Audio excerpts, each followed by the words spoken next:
aku Widi Setiawati. Kalian bisa ya panggil aku Kak Widi atau Kak Tia. Oh ya, gimana kabar kalian hari ini? Semoga kalian sehat dan bahagia selalu ya. Oh ya, kira-kira masih ada yang inget gak materi kemarin yang terakhir kita bahas sama Panco itu materi apa? Iya betul, materi tentang implementasi teori-teori belajar. Nah, sekarang kita akan bahas tentang gaya belajar dan motivasi belajar. Yuk, kita langsung ke materinya. Yang pertama ada saling keterikatan antara gaya belajar dan motivasi belajar. Gaya belajar dan motivasi belajar ini memiliki hubungan yang sangat erat dalam konteks pendidikan modern, di mana penelitian menunjukkan bahwa gaya belajar dan motivasi memiliki hubungan dalam pencapaian dan peningkatan prestasi belajar. Contohnya, ketika seorang pelajar dapat mengidentifikasi dan menerapkan gaya belajar yang sesuai dengan karakteristik kognitif mereka, ini akan meningkatkan kepercayaan diri dan menumbuhkan motivasi intrinsik untuk terus belajar. Tetapi sebaliknya, ketika gaya belajar tidak sesuai dengan metode pengajaran yang diterima, siswa cenderung mengalami frustasi yang dapat menurunkan motivasi belajar secara keseluruhan. Jadi, dalam proses belajar mengajar ada banyak faktor nih yang mempengaruhi tercapainya suatu tujuan pembelajaran. Salah satunya ada faktor motivasi, gaya belajar, dan juga fasilitas. Jadi, hal ini akan menciptakan lingkaran positif di mana keberhasilan dalam belajar meningkatkan motivasi dan motivasi yang tinggi mendorong siswa untuk terus mengoptimalkan gaya belajar mereka.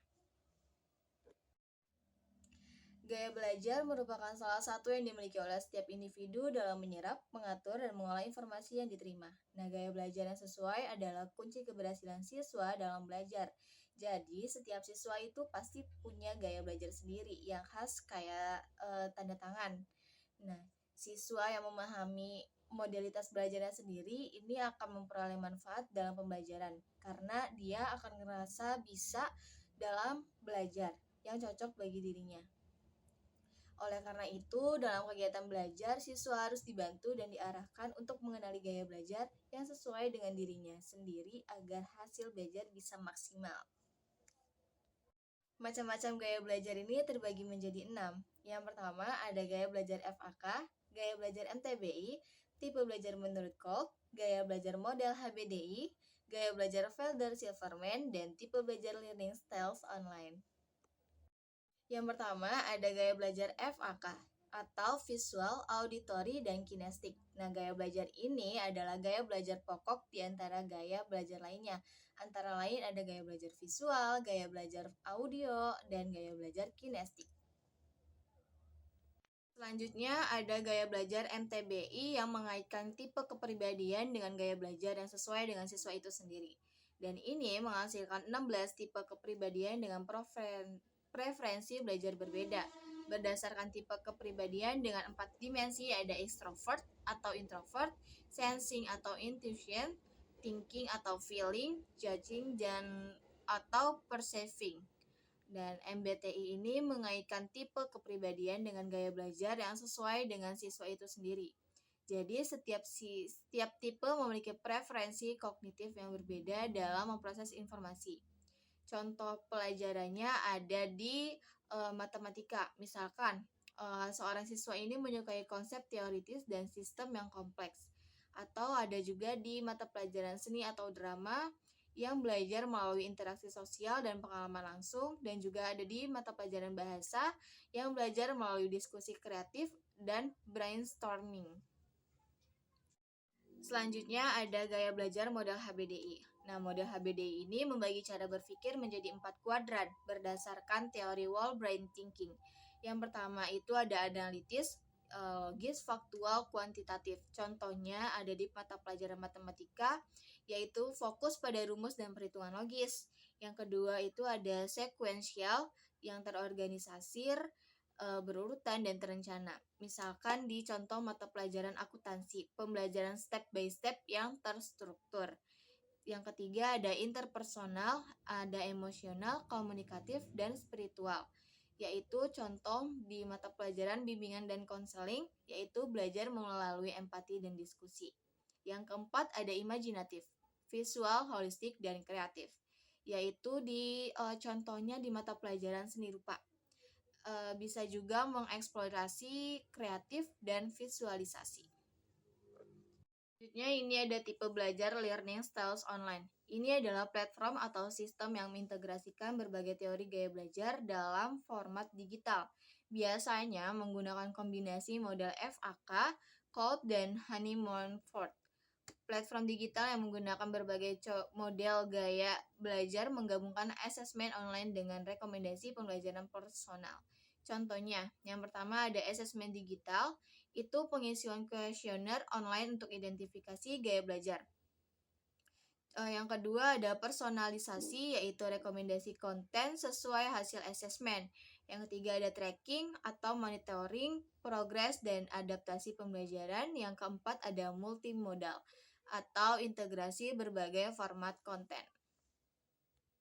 Motivasi belajar adalah kunci keberhasilan dalam pembelajaran, yang dimana terdapat dorongan dari internal dan eksternal yang menggerakkan seseorang untuk melakukan aktivitas belajar guna mencatat tujuan tertentu. Motivasi belajar penting karena mempengaruhi fokus, ketekunan, dan hasil belajar siswa. Tanpa motivasi, proses belajar cenderung menjadi pasif dan kurang efektif. Dan juga ada tujuan dan pentingnya motivasi dalam kegiatan belajar. Yang pertama itu meningkatkan prestasi akademik, yang kedua mengembangkan kemandirian belajar, yang ketiga menciptakan pembelajaran berkelanjutan, dan terakhir meningkatkan kualitas hidup. Di dalam kategori jenis-jenis motivasi belajar ini terbagi menjadi dua. Ada motivasi intrinsik dan motivasi ekstrinsik. Dan juga ada teori motivasi belajar. Yang pertama ada teori hierarki kebutuhan Maslow, dan yang kedua ada teori self-determination. Motivasi intrinsik adalah dorongan belajar yang berasal dari dalam diri siswa tanpa memerlukan reward atau stimulus eksternal. Motivasi intrinsik adalah motivasi yang muncul dari dalam diri untuk mencapai sesuatu demi memuaskan diri sendiri dan tanpa dipengaruhi oleh imbalan dari eksternal. Jenis motivasi ini muncul karena adanya rasa ingin tahu alami, kesenangan dalam proses belajar itu sendiri, atau passion terhadap subjek tertentu. Siswa dengan motivasi intrinsik tinggi cenderung belajar karena mereka menikmati prosesnya, merasa tertantang secara intelektual, atau ingin mengembangkan kemampuan diri mereka. Karakteristik utama motivasi intrinsik meliputi ketekunan yang tinggi, kemandirian yang dalam belajar, kreativitas dalam menyelesaikan masalah, dan orientasi pada penguasaan materi daripada sekedar dengan nilai. Siswa yang termotivasi secara intrinsik biasanya tidak mudah menyerah ketika menghadapi kesulitan, mampu belajar tanpa pengawasan ketat, dan terus mencari cara-cara baru untuk memahami konsep yang dipelajarinya. Motivasi ini cenderung lebih stabil dan bertahan lama karena sumbernya berasal dari kepuasan internal atau dalam diri sendiri, sehingga tidak bergantung pada faktor eksternal yang bisa berubah-ubah. Selanjutnya ada motivasi ekstrinsik. Motivasi ekstrinsik adalah dorongan belajar yang berasal dari luar diri siswa, biasanya berupa reward yang ingin diperoleh atau punishment yang ingin dihindari. Jenis motivasi ini muncul karena adanya sistem penghargaan seperti nilai bagus, hadiah, pujian, atau pengakuan sosial, serta untuk menghindari konsekuensi negatif, seperti hukuman, kritikan, atau kegagalan. Nah, siswa dengan motivasi ekstrinsik belajar bukan karena kesenangan pada proses belajar itu sendiri, melainkan karena ingin mencapai tujuan tertentu yang berada di luar aktivitas pembelajaran. Meskipun sering dipandang kurang ideal dibandingkan motivasi intrinsik, motivasi ekstrinsik tetap memiliki peran penting dalam pendidikan, terutama sebagai starter untuk memulai kebiasaan belajar atau dalam situasi di mana siswa belum menemukan minat intrinsik mereka.